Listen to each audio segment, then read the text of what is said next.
अगर आप किसी भी कॉम्पिटेटिव एग्जाम की तैयारी कर रहे हैं तो आप अपनी तैयारी अनअकैडमी प्लस से करिए। PMYT ये डिस्काउंट कोड एंटर करते ही आपको मैक्सिमम डिस्काउंट मिल जाएगा और ये डिस्काउंट कोड पूरे अनअकैडमी पर वैलिड है। किसी भी एग्जाम की अगर आप तैयारी कर रहे हैं PMYT ये डिस्काउंट कोड लगाइए, आपको मैक्सिमम डिस्काउंट मिल जाएगा। Good morning everyone, good morning. क्या हाल चाल है जी आप सभी के। आई होप आप एकदम बढ़िया हैं, अपनी तैयारी अच्छे से कर रहे हैं और आने वाले सभी एग्जाम्स के लिए पूरे तरीके तैयार हैं। ये सेशन आप सभी के लिए रखा गया है क्योंकि आने वाले मेंस में जो सवालों का लेवल है वो भी बढ़ सकता है। एक पूरे तरीके नया पैटर्न है सीजीएल मेंस का। तो इन सब चीज़ों को ध्यान में रखते हुए सोचा आपसे एक बार यूट्यूब पे भी मुलाकात करते हैं। जनरली हम लोग अनअकैडमी के प्लेटफॉर्म पे प्लस पे या स्पेशल पे मुलाकात करते हैं, लेकिन आज सोचा कि कुछ एक मुलाकात जो है यूट्यूब पे ही बनती है। आई होप आप एकदम बढ़िया हैं और आप तक आवाज मेरी साफ पहुंच रही है। चलिए फटाफट से बिना किसी देरी के सेशन को शुरू करते हैं। देखिए, इस क्लास के अंदर मैं आपको प्रैक्टिस कराने वाला हूँ जीके के एमसीक्यूज की। वो एमसीक्यूज में कौन कौन से टाइप के एमसीक्यूज मैंने जो है आपके लिए ऐड करे हैं। सबसे पहले वो एमसीक्यूज जो मुझे लगता है आपके मेंस के लिए इंपॉर्टेंट है, उसके बाद वो एमसीक्यूज जो कि बहुत बार रिपीट होते हैं, उसके अलावा वो एमसीक्यूज जो कि आपको ऐसे टॉपिक से मिलते हैं जो कम पूछे जाते हैं लेकिन पूछे जाते हैं। फॉर एग्जांपल, एक ऐसे थ्योरी का टॉपिक है जो कि लंबी चौड़ी थ्योरी है 2-3 घंटे की, लेकिन उससे 2-3 सवाल मेन मेन बनते हैं। तो मैंने ऐसे एमसीक्यूज को भी यहाँ पे ऐड कर दिया है। और कुछ ऐसे एमसीक्यूज भी हैं जो कि आपको हर बार पेपर में देखने को मिलेंगे ही मिलेंगे, उनकी लैंग्वेज जो है किस ना किस तरीके बदल जाती है। तो चलिए प्रैक्टिस को शुरू करते हैं। एक सजेशन है, आपके पास कॉपी पेन हो तो आप लेके बैठिएगा और जो इंपॉर्टेंट पॉइंट्स होंगे नोट करिएगा। और अगर आपके लिए पॉसिबल हो तो कमेंट सेक्शन में एंड में अपना स्कोर मुझे जरूर बताइएगा कि आपने कितने सवाल सही करे और मोर इंपॉर्टेंटली कितने सवाल आपके गलत हो गए। चलिए शुरू करते हैं दोस्तों। इस क्लास का पहला सवाल आप सभी के सामने ये रहा। मैं आपको करीब 10 सेकंड दूंगा सवाल को पढ़ने का और आंसर सोचने का। उसके बाद मैं आपको एक्सप्लेनेशन और आंसर बताऊंगा। What is called the dealing done through money? Buy sell, direct selling, commodity exchange और नो ऑप्शन इज करेक्ट। देखिए, इसका करेक्ट आंसर ऑप्शन नंबर 1 होगा। जब आप पैसे से कुछ खरीदते या बेचते हैं तो जैसा अभी मैंने आपको स्टेटमेंट भी बताया, तो उसे हम खरीदना या बेचना से एसोसिएटेड करते हैं। डायरेक्ट सेलिंग, कमोडिटी एक्सचेंज ये सब नहीं होगा। कमोडिटी एक्सचेंज का मतलब होता है कि अगर मेरे पास एक सामान है, फॉर एग्जाम्पल बिस्किट है, आपके पास एक दूसरा सामान है, फॉर एग्जाम्पल नमकीन है, मैं आपको बिस्किट देता हूँ, बदले में आप मुझे नमकीन दे देते हैं, तो बार्टर सिस्टम जो होता है वो यहाँ पे डील होगा। बट क्योंकि हम पैसे के थ्रू कुछ खरीदते बेच रहे हैं तो उसे बाय करना या सेल करना कहते हैं। हम कहते हैं ना इसकी सेलिंग प्राइस कितना है, वो बताते हैं भाई 1000 रुपए है, फिर हम बार्गेनिंग करते हैं। तो इसका करेक्ट आंसर होगा ऑप्शन नंबर 1 दोस्तों। अगला सवाल, when did the government of India establish TRIFED? Bharat सरकार ने ट्राइफेड की स्थापना कब की थी? 1983, 1985, 87 या 89? अब देखिए, ये ऐसे सवाल हैं जो पेपर में अगर आपको बिल्कुल आइडिया ना हो तो इन्हें स्किप कर दीजिएगा, बिकॉज अननेसेसरी गैस आपका जो है नंबर यहाँ से खा सकता है। आप जानते हैं मेंस में निगेटिव मार्किंग का परसेंटेज भी ज्यादा है, तो आपका ज्यादा नुकसान हो सकता है। आपको पता है तो ही टिक करें, वरना इमोशंस को काबू करें और आगे बढ़ जाए। इसका करेक्ट आंसर होगा दोस्तों ऑप्शन नंबर सी, 1987। 1987 में ही बना था ट्राइफेड। इसके अलावा आपको कुछ और बातें पता होनी चाहिए, जैसे कि ट्राइफेड की फुल फॉर्म क्या है। मैं लिख देता हूं आपके लिए, ट्राइबल कोऑपरेटिव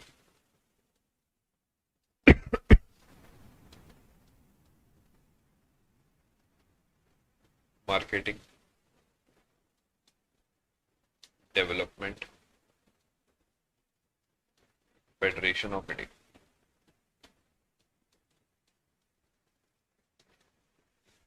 ये आपको पता होनी चाहिए। एक्चुअली जो ट्राई और फेड उठाया गया है वो पहले शब्द से उठाया गया और यहाँ के फेडरेशन से उठाया गया। तो बाकी आपको थोड़ा कंफ्यूज करने के लिए अजीबोगरीब ऑप्शन बना के दे सकते हैं पेपर में। Tribal cooperative marketing development federation of India, ये अगस्त 1987 में बनी थी, ये आप ध्यान रखेंगे। और एक कोऑपरेटिव सोसाइटी एक्ट आया था, multi state cooperative society act 1984 में, उसके तहत इसे बनाया गया था। और इसका जो हेड ऑफिस है वो ओखला में आपको देखने को मिलता है, दिल्ली में। चलते हैं आगे दोस्तों। अगला सवाल, which of the following is a bulwark of personal freedom? इनमें से कौन सा एक बचाव है पर्सनल फ्रीडम का? This category of question is very important. इसका रीजन ये है कि यहाँ से कई तरीके के सवाल एसएससी बना चुका है और अभी भी नए नए सवाल बना रहा है। आपके सामने 4 ऑप्शन है, आपको जो फोकस करना है वो पर्सनल फ्रीडम वाले वर्ड पे करना है कि पर्सनल फ्रीडम से क्या मतलब हो सकता है, आपकी ऐसी क्या चीज है जो फ्रीडम को आपके रोकती है। इसका करेक्ट आंसर होगा ऑप्शन नंबर 1, हेबियस कॉर्पस। देखिए इसका मतलब होता है to have a body of, यानी अगर आपको कोई जेल में बंद कर देता है, एक हाइपोथेटिकल सिचुएशन, और वो आपको मजिस्ट्रेट के सामने पेश नहीं करता फॉर एग्जांपल 4 दिन तक, तो ऐसा वो नहीं कर सकता। यानी पुलिसमैन का जो काम है वो ये है कि आपको 24 घंटे के अंदर अंदर मजिस्ट्रेट के सामने पेश करना, अदरवाइज वो जो अरेस्ट है वो इलीगल माना जाएगा। तो वो आपको ऐसे डिटेन लंबे समय के लिए नहीं कर सकता। तो आपको ये जितने भी 5 रिट्स हमारे हैं पता होने चाहिए, हेबियस कॉर्पस, मैंडेमस, सर्चुरारी, क्वो वारंटो, प्रोहिबिशन। ये पता होना चाहिए कि अगर आप सुप्रीम कोर्ट में डील करते हैं तो वो आर्टिकल 32 से एसोसिएटेड होगा। यानी आर्टिकल 32 जो कि फंडामेंटल राइट्स का हिस्सा है वो डील करता है सुप्रीम कोर्ट की पावर से, जो कि 5 रिट्स से एसोसिएटेड है। लेकिन अगर आप हाई कोर्ट जाते हैं तो उसमें आर्टिकल नंबर 226 आ जाएगा, और आर्टिकल नंबर 226 हाई कोर्ट को फंडामेंटल राइट और लीगल राइट दोनों से एसोसिएटेड पावर देता है। On the other hand supreme court सिर्फ फंडामेंटल राइट से डील करता है, यानी हाई कोर्ट का जो स्कोप है वो ज्यादा है सुप्रीम कोर्ट के कंपैरिजन में। बट हाई कोर्ट का जो जुरिस्डिक्शन है वो लिमिटेड है। यानी अगर कोई high court for example Haryana का है तो हरियाणा से एसोसिएटेड ही फैसले सुना सकता है, वो जम्मू कश्मीर से एसोसिएटेड या असम से एसोसिएटेड नहीं सुना सकता। इसी तरीके कोई हाई कोर्ट मान लेते हैं केरला का है तो वो मध्य प्रदेश से एसोसिएटेड कोई फैसला नहीं सुना सकता। जहां तक उसकी जुरिस्डिक्शन है, बाउंड्री है, वहीं तक का फैसला वो सुना सकता है। अगला सवाल दोस्तों आप सभी के सामने ये रहा। Which Amendment Act of Indian Constitution gave the constitutional status to पंचायती राज या पंचायती राज सिस्टम? ये भी काफी बार सवाल आपसे पूछा गया है पेपर पे।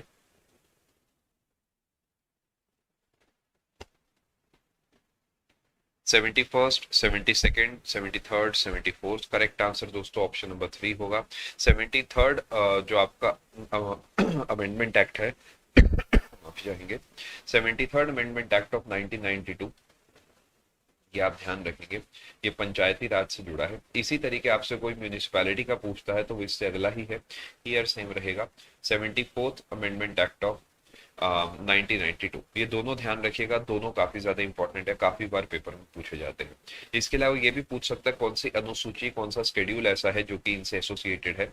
तो पंचायती राज से जुड़ा जो शेड्यूल है मैं आपके लिए लिख देता हूँ, वो है शेड्यूल नंबर 11, और म्यूनिसिपैलिटी से जुड़ा है 12 नंबर, यानी 11 12 है, 73 74 है, और ईयर है दोनों का 1992। ये भी काफी इंपॉर्टेंट सवाल है, काफी बार पेपर में आपके पूछा जा चुका है। आई होप आप लोग नोट्स बना रहे हैं, बिकॉज नोट्स बनाते रहेंगे तो आपके लिए अच्छा रहेगा, बिकॉज इन क्लासेस की पीडीएफ एज सच आपको नहीं मिलती है, तो नोट्स बनाएंगे तो ही आपको जो है लंबे समय में ये चीजें याद रहेंगी। ठीक है, चलिए आगे चलते हैं। अगला सवाल, अच्छा आप लोग आंसर देने की जरूर कोशिश करा करें क्लास में। अगर आप मेरी एक्सप्लेनेशन से पहले आंसर देंगे कमेंट सेक्शन पे, कॉन्फिडेंस बनेगा कि हाँ चलिए हमें आता है, और वो कॉन्फिडेंस पेपर में आपकी काफी मदद करेगा। चलिए अगला सवाल, The concept of concurrent list of Indian Constitution is inspired from Constitution of which country? Sources of Constitution को रट के जाना है, प्रिंट करके जाना है दिमाग में, इतने ज्यादा इंपॉर्टेंट है, इसे जरूर पढ़ के जाइएगा आप लोग। ठीक है, the concept of concurrent list, सबसे पहले कंकरेंट लिस्ट क्या होती है? देखिए हमारे पास 3 तरीके की लिस्ट होती है, एक यूनियन लिस्ट, एक स्टेट लिस्ट, एक कंकरेंट लिस्ट। जिन मुद्दों से जुड़ी पावर सिर्फ केंद्र सरकार के पास यानी यूनियन गवर्नमेंट या सेंट्रल गवर्नमेंट के पास होती है वो होती है union list. For example defence हो गया, डिफेंस से एसोसिएटेड कोई काम एमपी या यूपी की गवर्नमेंट नहीं कर सकती, गवर्नमेंट ऑफ इंडिया वो काम करेगी। तो ये वो है जो पूरी पावर सेंटर के पास होती है। इसी तरीके स्टेट लिस्ट, वो मुद्दे जिनसे एसोसिएटेड पूरी पावर जो है वो होती है आपकी स्टेट के पास, वो होती है स्टेट लिस्ट। पूरे तरीके हम कह सकते हैं, कुछ एक्सेप्शंस है कि राज्यसभा कुछ ऑर्डर पास कर दे, उस तरफ अभी हम नहीं जाएंगे, सवाल पे सीमित करेंगे खुद को। तो स्टेट लिस्ट से एसोसिएटेड पावर होती है स्टेट के पास। तीसरे नंबर पे आती है कॉन्करेंट लिस्ट। कॉन्करेंट लिस्ट वो होती है जिसकी पावर सेंटर और स्टेट दोनों के पास होती है, यानी मिलजुल के काम को करते हैं। ये ध्यान रखिएगा कि कभी इन दोनों में आपस में डिस्प्यूट हो तो सेंटर का जो कॉल है वो माना जाएगा, जो कि थोड़ा ऑब्वियस भी है क्योंकि भारत ज्यादा इंपॉर्टेंट है किसी एक पर्टिकुलर राज्य से। ये 3 तरीके की लिस्ट है, आपको पता होना चाहिए। एक और पेपर सवाल यहाँ से बनाता है कि मान लेते कोई ऐसा इशू आ गया, इशू नंबर एक्स या इशू टाइप वाई, जो कि इनमें से कहीं पर भी नहीं लिखा, तो उससे कौन डील करेगा? तो ऐसे इशू को हम ऐड करते हैं रेसिड्यूरी पावर में, और इससे डील करता है सेंट्रल गवर्नमेंट। यानी union government deals with residuary powers. पूरे तरीके रेसिड्यूरी पावर की जो कंट्रोल है वो सेंटर के हाथ में होता है। अब आते हैं आपके सवाल की तरफ। करेक्ट आंसर इसका दोस्तों होगा ऑप्शन नंबर 2, ऑस्ट्रेलिया। शाबाश, बहुत बढ़िया सुमित। आगे चलते हैं, अगला सवाल। Who was the father of Sultana Razia Begum? अगर आपने मुझसे हिस्ट्री पढ़ी है तो मुझे नहीं लगता आपको 2 सेकंड भी लगेंगे इसका आंसर देने में। इल्तुतमिश, कुतुबुद्दीन ऐबक, बलबन या अलाउद्दीन खिलजी? करेक्ट आंसर दोस्तों इसका होगा ऑप्शन नंबर 1, रजिया बेगम या रजिया सुल्ताना के नाम से यहाँ से सवाल बनता है। हर साल पेपर यहाँ से सवाल पूछता है। आपको पता होना चाहिए कि रजिया बेगम या रजिया सुल्ताना जो है ये एकमात्र ऐसी महिला है जो कि दिल्ली की गद्दी पर बैठी है, और ये जो है इल्तुतमिश की बेटी थी। करेक्ट आंसर ऑप्शन नंबर 1 है। देखिए ये जो लोग हैं, इल्तुतमिश है या कुतुबुद्दीन ऐबक है, ये दिल्ली सल्तनत के जो पहला वंश है, स्लेव डायनेस्टी, उससे एसोसिएटेड है। कुतुबुद्दीन ऐबक जो है इन्होंने 1206 से 1210 तक राज किया था।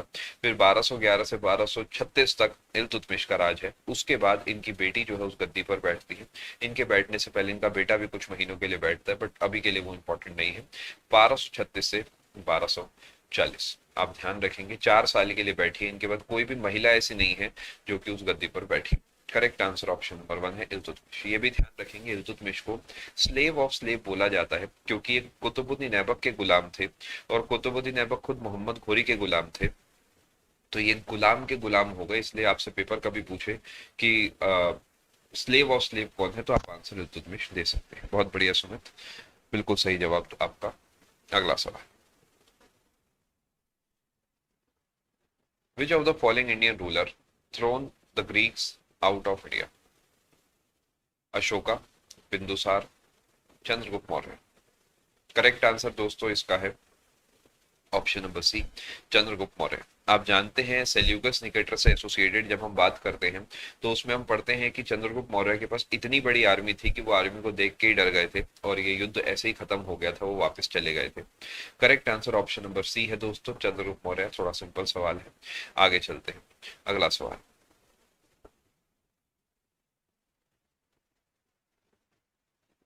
In which year Mahatma Gandhi launched the civil disobedience movement from Sabarmati Ashram? 1925, 1928, 1930 या 1942?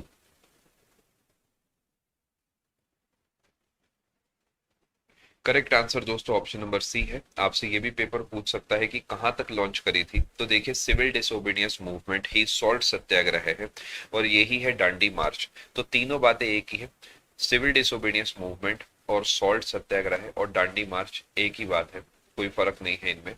तो कहां तक लॉन्च हुई थी? जहां तक मार्च चल रही है, यानी डांडी।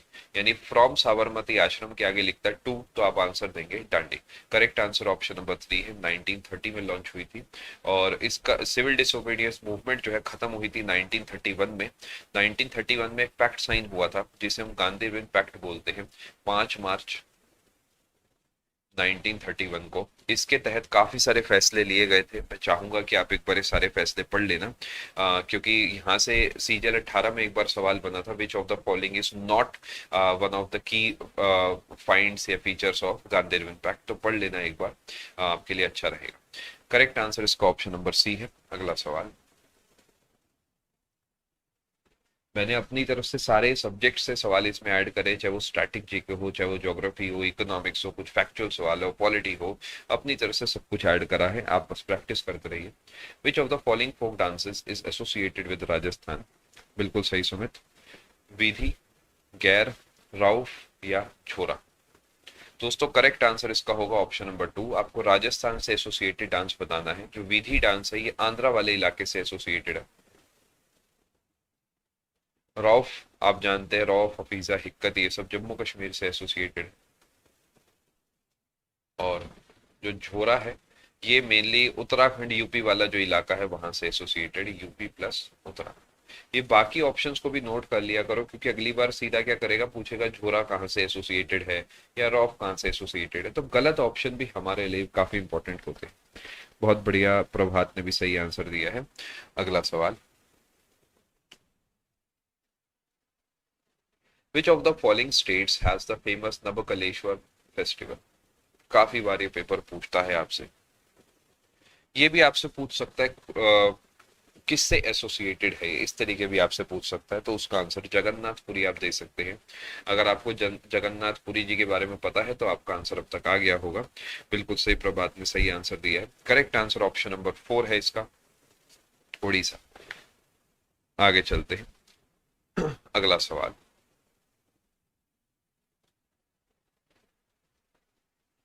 ये तो बहुत ही ज्यादा आसान सवाल हो गया, क्या बताएं, बस बहुत ही आसान है, बट फिर भी आप बताएं फिर क्यों कराया जा रहा है आपको ये सवाल, क्योंकि इंपॉर्टेंट है। देखिए, आसान और मुश्किल सेकेंडरी होते हैं, सबसे इंपॉर्टेंट जो कीवर्ड है वो है इंपॉर्टेंट। यानी क्या एसएससी से पूछेगा, अगर वो पूछेगा तो वो कितना भी आसान सवाल हो, रैंडम हो, मुश्किल हो, कोई फर्क नहीं पड़ता, उन सवालों की प्रैक्टिस हम करके जाएंगे। The Chilka lake is located in which of the following states. Correct answer इसका है दोस्तों आपका ऑप्शन नंबर 1, उड़ीसा के अंदर है चिल्का लेक। सिंपल सा सवाल है। ये भी आपसे पूछ सकता है चिल्का लेक कौन सी वाटर बॉडी से एसोसिएटेड है। ऑप्शन देगा Arabian sea, bay of Bengal, Bering sea, और चौथा बना देगा गल्फ ऑफ मन्नार, या एक और बना देगा गल्फ ऑफ खम्बत। वैसे तो 5 ऑप्शन आते नहीं है, बट फिर भी मैंने बना दिया आपके लिए। बताइए क्या आंसर देंगे आप इसका। इसका आंसर आप देंगे बे ऑफ बंगाल, क्योंकि उड़ीसा के ठीक साथ में बे ऑफ बंगाल पड़ता है, तो अरेबियन सी नहीं होगा, ये आपका जो अपना वेस्टर्न कोस्ट है वहां पे आ गया। बेरिंग सी बिल्कुल भी यहाँ पे है ही नहीं, एग्जिस्ट ही नहीं करता यहाँ पे, ये तो रूस और अमेरिका का जो अलास्का वाला पोर्शन है वहां पर है। गल्फ ऑफ मन्नार तमिलनाडु के नीचे हो गया। गल्फ ऑफ खम्बत जो गुजरात का दोस्तों ये वाला हिस्सा है यहाँ पर हो गया। तो ये सारे ऑप्शन आपके गलत हो गए। करेक्ट आंसर ऑप्शन नंबर 1 है। अगला सवाल, which of the following rivers does not originate in Indian territory? Ganga, Yamuna, Brahmaputra या महानदी।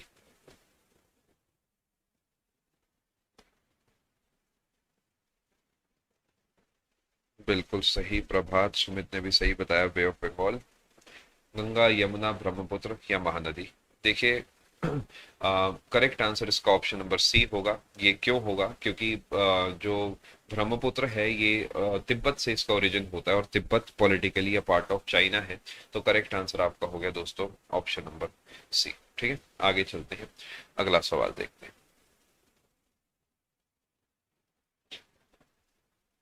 एक बढ़िया सवाल है ये। ऑप्शन थोड़े से आसान हो गए हैं और पेचीदा भी बनाया जा सकता था इस सवाल को एसएससी के द्वारा, बट नेवर माइंड, आप आंसर दीजिए। द विंध्या, सह्याद्री, हिमालय या Aravalli. Which mountain range separates the Indo Gangetic plain from Deccan plateau. Deccan का जो पठार है उससे जो गंगा के प्लेन है वो किस पर्वत श्रृंखला की वजह से अलग है, यानी नहीं मिल रहे हैं।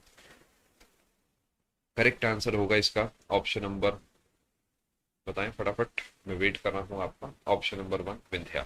देखिए, भारत का अगर आप नक्शा देखते हैं तो बीच में विंध्या सतपुरा रेंज पड़ती है, और यहाँ पर है Indo Gangetic plain, northern plain जिन्हें हम बोलते हैं, और इसके नीचे की तरफ है पेनिनसुलर प्लेट्यू। अरावली इसका आंसर क्यों नहीं है दोस्तों, क्योंकि अरावली इस तरफ पड़ती है, और उसका वो जो है इंदस रिवर सिस्टम को गंगा रिवर सिस्टम से अलग करती है, क्योंकि इधर की तरफ थार डेजर्ट पड़ता है, यहाँ से जो है इंदस वाली नदियां जाती हैं, गंगा की नदियां यहाँ से जाती हैं। तो करेक्ट आंसर इसका ऑप्शन नंबर 1 होगा। सह्याद्री बिल्कुल भी नहीं होगा, वो तो नीचे की तरफ हो गया। हिमालय ऊपर की तरफ है, तो ये आंसर नहीं होगा। अगला सवाल, सुमित का आंसर बिल्कुल सही है। बताएं, which state is the largest producer of tea in India. Tripura, Assam, Sikkim and West Bengal. इनमें से क्या आंसर होगा।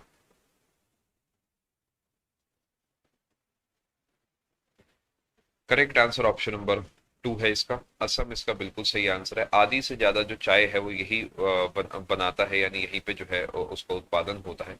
अराउंड 50% के आसपास, 52% के आसपास। थोड़ा सा पेचीदा सवाल, सेकंड नंबर पे कौन आएगा दोस्तों, सेकंड लार्जेस्ट कौन होगा, ये एक सवाल। और हिंट देता हूं चलो आपको, असम के आसपास ही है।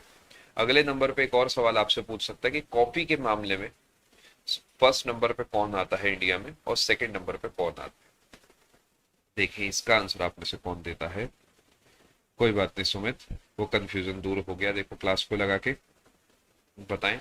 देखिए सेकंड नंबर पे वही है सुमित जो आपने आंसर दिया था जिसमें आप कंफ्यूज थे, वो है आपका वेस्ट बंगाल। यानी पहले नंबर पे चाय के मामले में आता है असम, ये टी है, ये नोट कर लेना, काफी इंपॉर्टेंट है। सेकंड फर्स्ट पे आता है असम, सेकंड पे आता है वेस्ट बंगाल।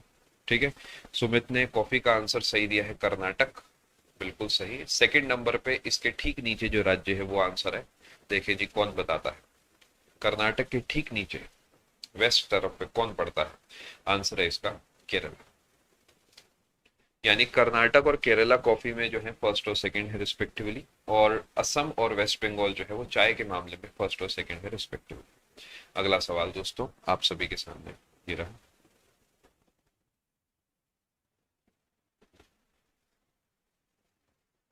कोई बात नहीं समझ। विच of the following is not a form of precipitation. सारा खेल जो है प्रेसिपिटेशन का है। अच्छा, जो बच्चे पहली बार पेपर दे रहे हैं, वैसे तो आप प्री दे चुके होंगे तो आपको इंटरफेस से थोड़ा सा आप रूबरू हो चुके होंगे, बट फिर भी बता दूं आगे चल के अगर कोई ऐसा बच्चा जो CHSL पहली बार देगा, आपके पास ऑप्शन होता है लैंग्वेज चेंज करने का किसी पर्टिकुलर क्वेश्चन के लिए। यानी अगर ये आपकी स्क्रीन है तो यहाँ पर एक ऑप्शन होता है, आप जैसे मान लेते हैं आपने इंग्लिश में पेपर को खोला, अब प्रेसिपिटेशन का मतलब आपको समझ में नहीं आ रहा, तो आप उस पर क्लिक करेंगे और वहां पर जैसे आपने इंग्लिश में पेपर दिया है तो पेपर दे रहे हैं, तो वहां पे इंग्लिश की जगह एक नीचे हिंदी भी लिखा होगा, आप उस पर क्लिक करेंगे तो आपको हिंदी का सवाल विद हिंदी ऑप्शन दिख जाएगा। अब देखो हिंदी में कितना आसान सवाल है, यहाँ पे वर्षा लिखा है। आई एम नॉट सेइंग कि आपको प्रेसिपिटेशन का मतलब नहीं पता होगा, लेकिन कभी कभार ये छोटी छोटी चीजें आपको पेपर में नंबर कमाने की जो है सहारा दे देती है। तो कभी आप कंफ्यूज्ड हो तो आप इंग्लिश के सेक्शन को छोड़ के बाकी सेक्शंस के लिए लैंग्वेज बदल के देख सकते हैं। ऐसा सिर्फ एक ही सवाल के लिए होगा, अगले के लिए फिर से वही बाय डिफॉल्ट जो लैंग्वेज है वो आ जाएगी। करेक्ट आंसर दोस्तों है ऑप्शन नंबर 3 फॉग। ठीक है, फॉग रेनफॉल नहीं है क्योंकि फॉग तो कोहरा होता है। आप सोच के देखो सुमित, जो फॉग है जो कोहरा है वो एक तरीके की बारिश नहीं है, वो तो बस हवा में ठहरा हुआ होता है। रेनफॉल, स्नोफॉल, हेल यानी ओले गिरना, ये सब बारिश के रूप में यानी ऊपर से नीचे की तरफ होते हैं, आसमान से जमीन पे आके गिरते हैं। जो कोहरा होता है वो तो बस ठहरा रहता है हमारे आसपास। ठीक है, तो दीपक इसका आंसर ऑप्शन नंबर ए नहीं होगा क्योंकि नॉट पूछा गया, नहीं पूछा गया। और सुमित आई होप आप फॉग को समझ चुके हैं। अगला सवाल, कोहरा आपने देखा है ना सर्दियों में जब आप घर से बाहर निकलते हैं सुबह 6-7 बजे। वैसे SSC की तैयारी करने वाले लोग कम निकल पाते हैं क्योंकि रात भर पढ़ते हैं, बट फिर भी मान लेते हैं कि इस दिन आप सुबह जल्दी उठकर बाहर निकले तो आप देखते हैं कि काफी कोहरा हो रहा होता है। करेक्ट आंसर इसका ऑप्शन नंबर सी है दोस्तों। अगला सवाल, which instrument is used to measure altitudes in aircrafts?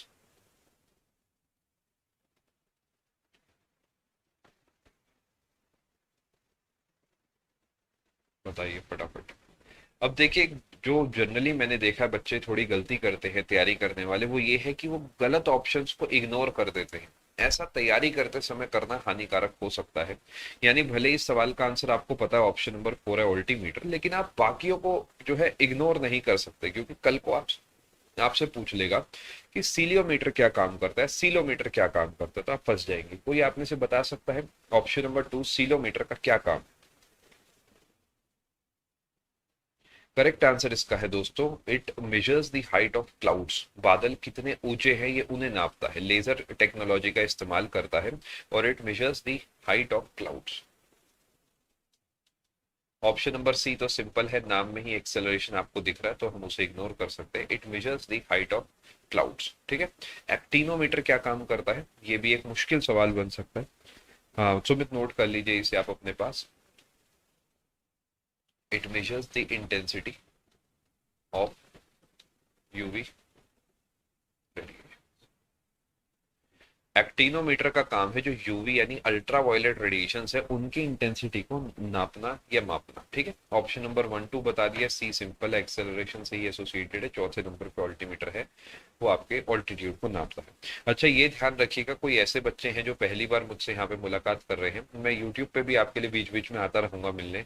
बाकी मैं आपके लिए प्लस और स्पेशल पे भी अनअकैडमी पे पढ़ाता हूँ, तो वहाँ पे भी मेरी क्लासेस देख सकते हैं। वो क्लासेस ऑलमोस्ट डेली होती है।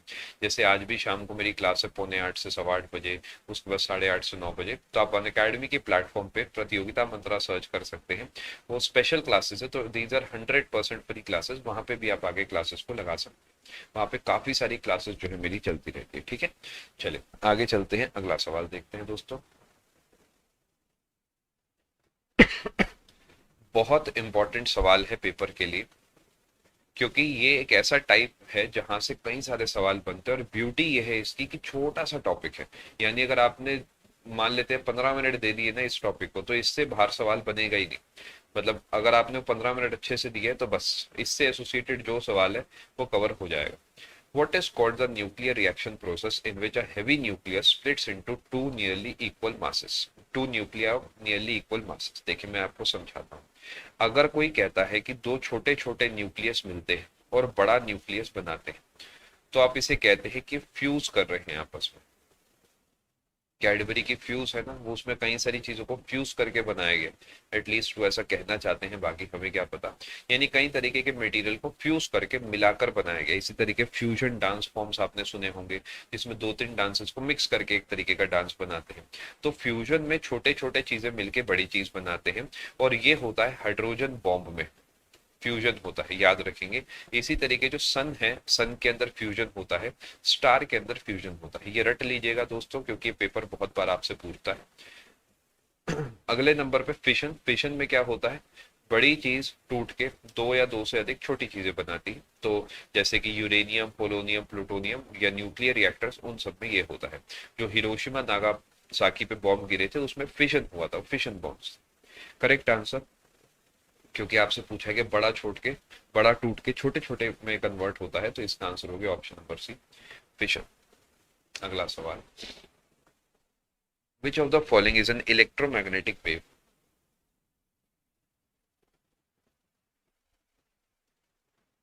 yes Sumit, I'll just explain it again, don't worry.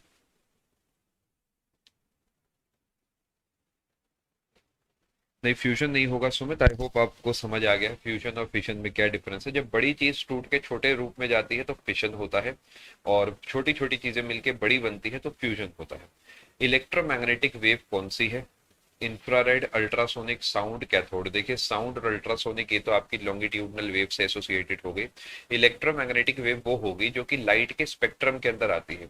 हम एक वो पढ़ते हैं सीरीज ऑफ रेज, जिसके अंदर UV, invisible, infrared, radio, gamma, x पढ़ते हैं ना आप वो लोग, कि किसकी फ्रीक्वेंसी ज्यादा है किसकी कम है। तो उनमें से कोई सा भी नाम दिख गया तो वो सब की सब इलेक्ट्रोमैग्नेटिक वेव्स हो सकती हैं। करेक्ट आंसर हो गया दोस्तों option number C, infrared rays. ठीक है, आगे चलते हैं। एक बार पिछले सवाल का वो ऑप्शन समझा देता हूं मैं।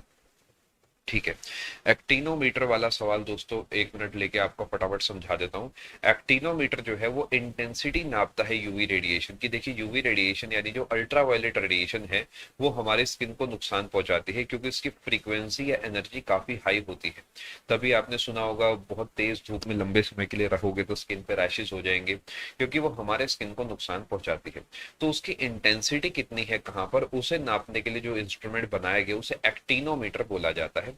इसी तरीके बादलों की ऊंचाई, आपने क्लाउड्स के चैप्टर में पढ़ा होगा कि ये वाले बादल 3,000 मीटर से 6,000 मीटर तक होते हैं, ये 1,500 मीटर पे होते हैं, ये 8,000 पे होते हैं। तो वो जो हाइट नापी जाती है वो वहां जाके तो नाप नहीं सकते, तो लेजर की टेक्नोलॉजी का इस्तेमाल करके नापा जाता है, और उस डिवाइस को सीलोमीटर हम बोलते हैं। आगे चलते हैं दोस्त, आई होप आपको समझ आ गया होगा। बताएं जी इसका आंसर क्या है? Soda lime is a mixture of which of the following? Soda lime में क्या होता है? अगर आपको कीवर्ड पता है तो बात खत्म।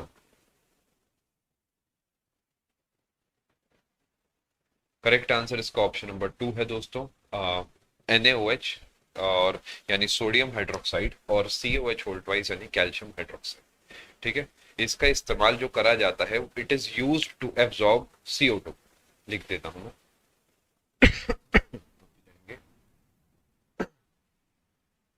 CO2 and water vapour.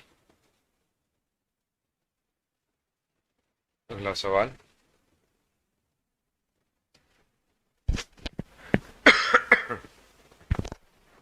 Petroleum is a mixture of क्या? पेट्रोलियम डैश का एक मिश्रण है। अच्छा, क्लास में मजा आ रहा है, सीखने को मिल रहा है। देखिए यूट्यूब पे हमारी मुलाकात ज्यादा नहीं हो पाती है, बट आई होप आप जो बच्चे क्लास में आए हैं उन्हें सीखने को मिल रहा होगा। मैंने वो सब सवाल ऐड करे हैं आपके लिए जो पेपर के लिए रेलिवेंट है, अननेसेसरीली मुश्किल या अननेसेसरीली इजी सवाल नहीं ऐड करे हैं।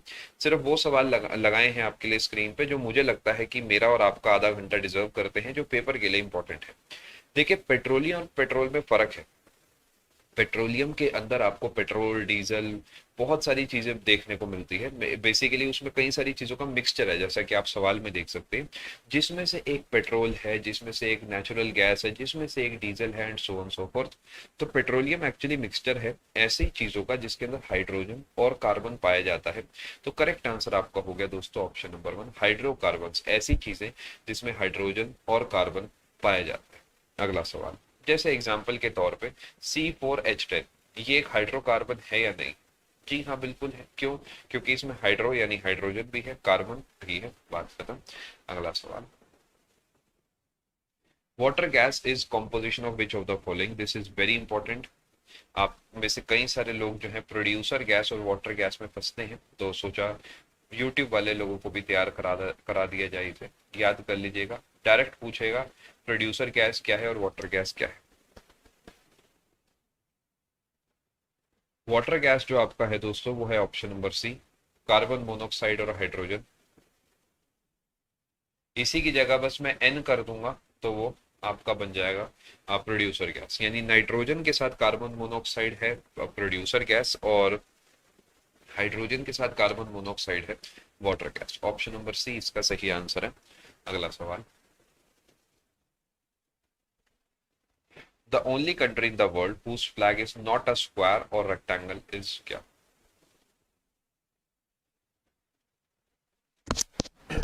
पाकिस्तान, चाइना, श्रीलंका या नेपाल? ये इजी सवाल है वैसे। आप जानते हैं कि जो नेपाल है उसका फ्लैग स्क्वायर या रेक्टेंगल नहीं है, उसका फ्लैग कुछ ऐसा दिखता है। तो क्लियरली यही आपका आंसर हो गया। दुनिया का एकमात्र ऐसा नक्शा है, एकमात्र ऐसा फ्लैग है जो कि आपको इस शेप में देखने को मिलता है। आगे चलते हैं, अगला सवाल देखते हैं। अब आपको लगेगा कि ये सवाल जो है मैथ्स का है, बट ये मैथ्स का नहीं है, ये एसएससी ने आपसे जीके में पूछा था। A polygon having 7 sides is called क्या? क्लियरली मैथ्स का सवाल है, बट क्योंकि जीके में पूछा गया तो मैं जीके में तैयार करा रहा हूँ। देखिए आपको पता होना चाहिए 7 का मतलब है हेप्टा, 9 का मतलब नोना होता है, हेक्सा जो है 6 वाला बन जाएगा, ऑक्टा मतलब 8 वाला बन जाएगा। वैसे इजी सवाल है, मैथ्स में आपने ज्योमेट्री वगैरह में उससे से कभी कवर करा हो। ऑप्शन नंबर सी इसका सही आंसर है। अगला सवाल, in which year was Rowlatt Act passed? 1919, 1921, 1929 या 1916?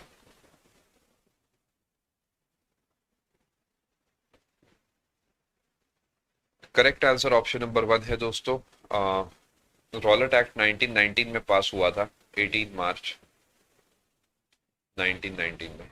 कल को इसी का एक मुश्किल सवाल भी बना के दे सकते हैं, इसकी जगह इसका ना एक्चुअल नाम लिख देंगे, वो है अनार्किक। एक बार स्पेलिंग इसकी चेक कर लेना, एंड रेवोल्यूशनरी क्राइम्स एक्ट 1990। ठीक है, वैसे ऑप्शन नंबर 1 ही उसका भी आंसर होगा, क्योंकि एक्चुअली रॉलेट एक्ट का जो ऑफिशियल नाम था होता है anarchic and revolutionary crimes act 1990। अगला सवाल,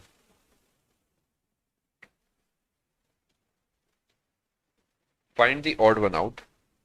आप जानते हैं मेंस में तो कंप्यूटर को अलग से सम्मान दिया गया है, तो हमारा भी फर्ज बनता है कंप्यूटर के सवालों की प्रैक्टिस कराना। आपसे पूछा जा रहा है which one is different from the others, यानी बाकी सबसे कौन अलग है? External hard drive, keyboard, digital camera या कॉम्पैक्ट डिस्क? देखिए करेक्ट आंसर ढूंढने के लिए आपको इस कीवर्ड पे फोकस करना होगा, डिजिटल कैमरे पे। डिजिटल कैमरा एक अपने आप में डिवाइस है जो कि इंडिपेंडेंटली काम कर सकती है, यानी आप उसका अपने आप में इस्तेमाल कर सकते हैं। बट क्या कीबोर्ड का आप कुछ इस्तेमाल कर सकते हैं बिना कंप्यूटर के? नहीं। कॉम्पैक्ट डिस्क सीडी का आप कुछ इस्तेमाल कर सकते? नहीं। हार्ड ड्राइव का नहीं। बट कैमरे का क्या आप डिजिटल कैमरे का इस्तेमाल कर सकते हैं? बिल्कुल कर सकते हैं। तो करेक्ट आंसर हो गया option number C. I hope आप रीजन समझ गए होंगे। रीजन समझ आना बड़ा जरूरी है, क्योंकि हार्ड ड्राइव, कीबोर्ड और सीडी ये आप बिना कंप्यूटर के इस्तेमाल नहीं कर सकते। बस जो डिजिटल कैमरा है, जो छोटे वाले कैमरे आते हैं ना, आप कभी घूमने जाते हैं तो आप देखते हैं कुछ लोग अपने गले में टांग के घूम रहे होते हैं, वो इंडिपेंडेंटली वर्क कर सकते हैं, जिसकी वजह से वो बाकी सबसे अलग होगा। It is not associated with computer directly. अगला सवाल बताएं जी। Where is the Golden Temple Dambulla located?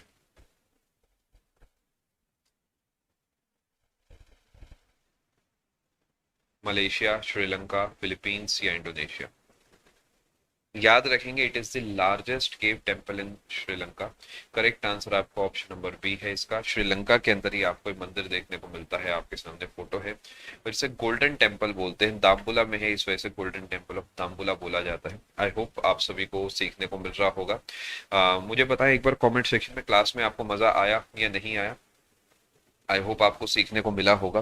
देखिए आने वाले समय में भी आपकी क्लासेस में ऐसे रखता रहूंगा। कल भी मैं एक क्लास आपकी लेने की सोच रहा हूँ, आप उस क्लास में भी जरूर आइएगा। कुछ सवाल मैं आपको उस क्लास में भी जो है प्रैक्टिस कराऊंगा। अगर आप किसी भी कॉम्पिटेटिव एग्जाम की तैयारी कर रहे हैं तो आप अपनी तैयारी अनअकैडमी प्लस से करिए। PMYT ये डिस्काउंट कोड एंटर करते ही आपको मैक्सिमम डिस्काउंट मिल जाएगा, और ये डिस्काउंट कोड पूरे अनअकैडमी पर वैलिड है। किसी भी एग्जाम की अगर आप तैयारी कर रहे हैं, PMYT ये डिस्काउंट कोड लगाइए, आपको मैक्सिमम डिस्काउंट मिल जाएगा।